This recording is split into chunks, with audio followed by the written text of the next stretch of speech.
Hi. Oh, you're a TV star in a fancy suit now. Hi, good morning. I dressed up for you, Steph. Come on. Congratulations. You did good. You did great. I loved it. Thank you. Thank you for watching, and I appreciate the support. It was an interesting endeavor, making an hour-long TV show, especially for this old gutter kid from Jersey. Didn't figure that would ever happen. I know. That was cute. You instant messaged me that Aw. a gutter kid from Jersey. Come on. Yeah, you said thank you to all my Twitter friends for watching tonight's episode of Capital Crimes. As you saw, we did something unprecedented, prosecuting Muth, who was the perp, as you say, in absentia while he was hospitalized, starving himself to avoid trial. Now I can think of another maiden legal voyage we must take. What would that be, Glenn? Yeah, I love when people tell me that you can't do this or you can't do that to President Trump because there is no precedent. Yeah. Guess what? There was no precedent for me to prosecute this defendant, Albrecht Muth, from his hospital bed because he had starved himself from 180 pounds down to 91 pounds to avoid going to trial. Yeah. I said, there's no precedent. Watch me make precedent. That's what we will be doing to Donald Trump beginning in January. Well, it's you always say it. You say, and you actually tweeted it. Oh, pardon me. My phone is still on. You said, where in the Constitution does it say presidential crimes are unchallengeable? Or when you say, when people say, oh, pardons are not challengeable. Yeah, you said comparing Trump's pardon, for instance, of Flynn with Ford's pardon of Nixon shows not all pardons are created equal. Trump's pardon is akin to a game show host doling out a prize. Here's why justice demands a legal challenge of an illegal pardon. Explain that in the Flynn case. I would say it's because he lied to protect Trump, right? I mean, he lied not to protect himself. But yeah, both Roger Stone, whose sentence was commuted, and Mike Flynn were basically co-conspirators with Donald Trump. And they were hiding information so as not to hurt Donald Trump. So Donald Trump delivering them a sentence commutation in Stone's case or a pardon in Flynn's case is corrupt. It's all part of an ongoing conspiracy. So when people say you can never challenge a presidential pardon in court because the Constitution simply says the president shall have the power to grant reprieves and pardons. That is absurd. The presidential pardon purists who say that means it can't be touched. So you're telling me then that the president could set up a pardon kiosk at the front door of the White House and say, I am delivering pardons, $1 million a pop, make the check out to Donald J. Trump, please. That would be criminal. That would, of course, have to be challenged in court. Or if Donald Trump said, listen, I am hereby pardoning all white defendants, but all defendants of color, you can remain in prison. Thank you very much. That would be an unconstitutional violation of the equal protection of the law. So don't tell me you cannot challenge a presidential pardon in court. We can and we must.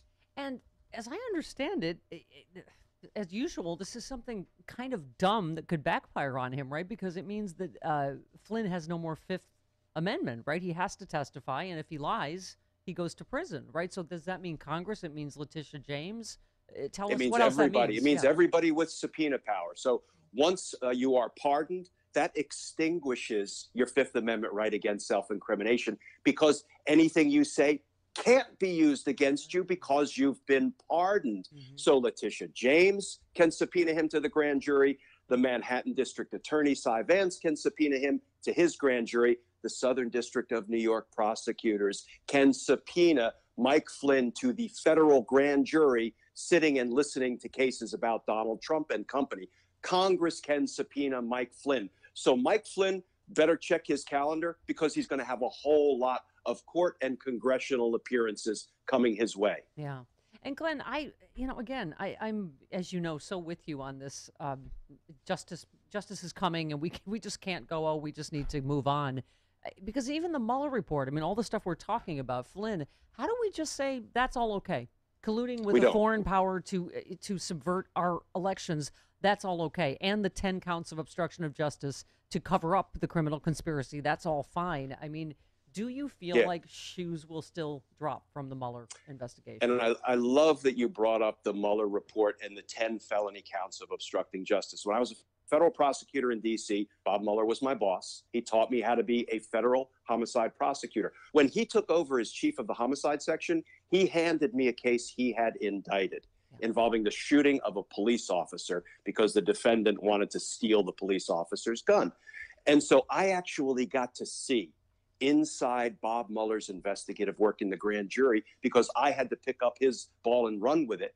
And the way he works cases in the grand jury, the depth and the breadth and the meticulousness of his investigation, that's exactly what he and his team did in the Trump-Russia investigation. So those 10 felony counts of obstructing justice that Bob Mueller meticulously detailed in Volume 2, that is a blueprint for a prosecution of Donald Trump beginning in January. A first-year law grad, a baby prosecutor, could walk into case with that evidence and could convict Donald Trump hands down. And that justice demands that. The crimes against the people of the United States demand that. Yeah. Yeah. So I don't know if you heard this last night from Sean Hannity. Do we have that? Yeah, here we go. The president out the door needs to pardon his whole family and himself because they want this witch hunt to go on in perpetuity. They're so full of rage and insanity against the president. I mean, can the president, I assume that the power of the pardon is absolute and that he should be able to pardon anybody that he wants to. So, of course, completely innocent, he and his family, but also in need of a pardon. Right. But wait, I'm curious again. So I know Letitia James, among others, said, "Oh, we're ready. The attorneys general are ready if Donald Trump pardons himself." Tell us about that unchallengeable pardon, Glenn. Sure. Well, first of all, Hannity is softening the ground because we are about to see Pardon Palooza. It's coming, and Donald Trump will pardon his family members. He'll pardon his cabinet members. He'll probably pardon select members of Congress, maybe even DeSantis, maybe even some governors, right? Because DeSantis just doubled down on death in Florida. That's his goal. So we're going to see lots of pardons fly. They should all be challenged in court if there's evidence that they were corrupt pardons, and many of them will be. Like if he pardons Jared, well, he and Jared and Mike Pence and others were in a de facto criminal conspiracy to lie to us about the coronavirus. So that's a conspiracy right there. So we should be able to void any pardons that he delivers to co-conspirators. But when you talk about Letitia James, guess what? Presidential pardons have no impact because those are state matters. So you can pardon people all day long, and Letitia James and Cy Vance can still drop criminal charges on your head. So I'm getting, my Nuremberg prosecutor dad's blood is tingling in me when I ask this question, but kids in cages, is that The Hague? Is there another court? Is there an international court that deals with? Oh, go ahead. Yes. In theory, war crimes and crimes against humanity could be taken up by international courts.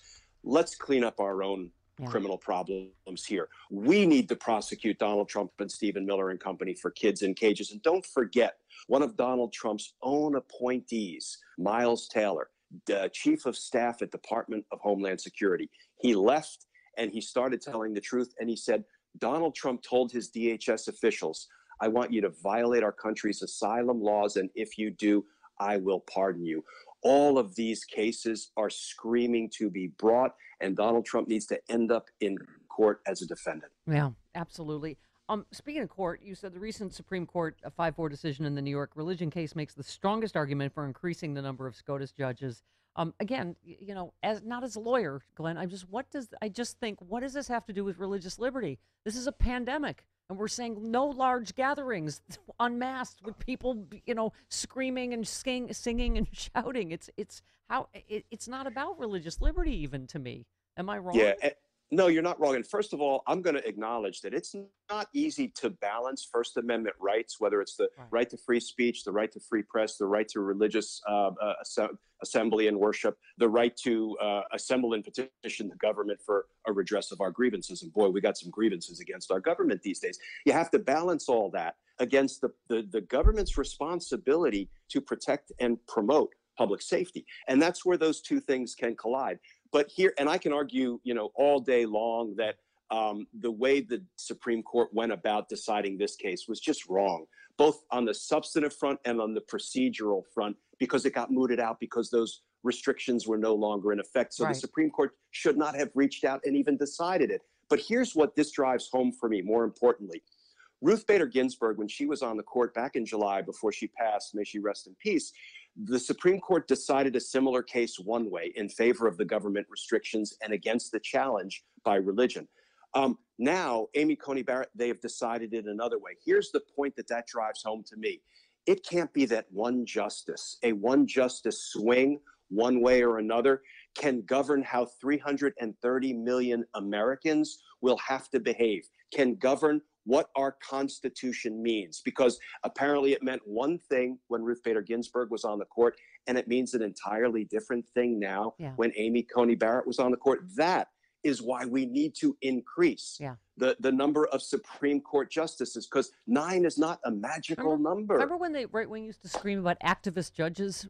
Like, isn't that what this is what they're looking for in the election case? It's just activist judges to go, nope, we'll just give the electors to Trump. There's no, because something fraud. I mean, to me, when I first heard that, I just went, it doesn't matter to us why you're gathering, just no gathering during the height of a pandemic. It's not that we're judging why you're gathering. It's the same thing for restaurants, bars, whatever. But anyway, so talk to us about where we are with this ridiculous, I think it was Mark Elias, the head Democratic lawyer, that said we have some legal mop-up work to do, but this is over.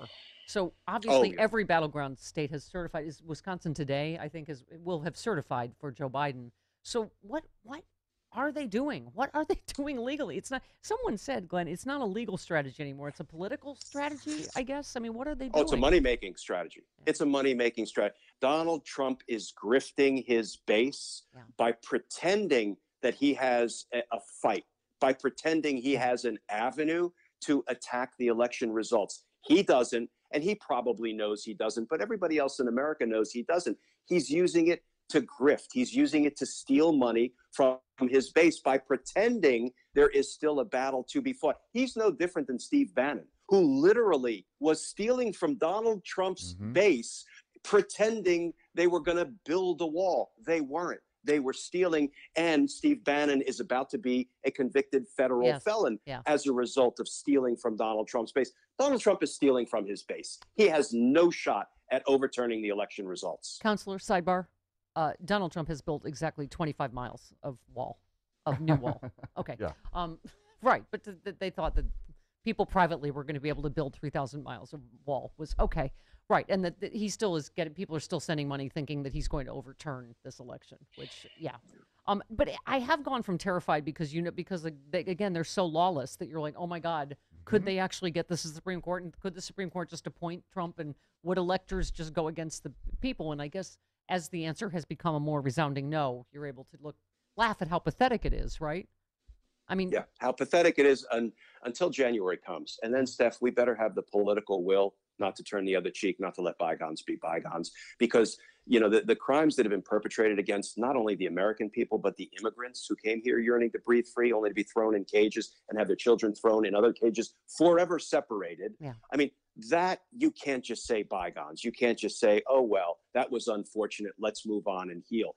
There's no healing for this country without accountability for what Trump and company just did to us. Agreed to the 10th power. I know you were busy preparing for your TV stardom. I do recommend that you go back and watch the Maria Bartiromo Donald Trump interview, if only because she was fine and poker face during that there are Trump votes under, where was it, rocks and in rivers, and also in trucks that were backing up, and the Dominion voting machines and dead Hugo Chavez. Yes. But when he got to that the DOJ and the FBI were involved, she did a full Scooby. She did that. She did the right when he said that his DOJ was there's nobody and the FBI involved in stealing the election for Joe Biden, because right, why not? There's nobody he won't turn on. And now he's calling out Governor Kemp. He's saying, you're a loser, and I'm embarrassed that I supported you. And well, that shows your poor choices, Donald Trump. But he will turn on everybody. The only open question is, does that include Ivanka, or is that the one person that he will stick with? Because he will turn on his family members. It's amazing. It is amazing. I know. I loved your tweet. You said Donald Trump is such a failure. He's even failing at being a loser of a presidential election. You can't even lose, right, you loser? I love you, Glenn. He's a good loser. He's not a good loser, but he's good at losing. Yeah, he's good at it. He's doing it again and again. Well, I love you, Glenn Kirschner, in a myriad of appropriate and inappropriate ways.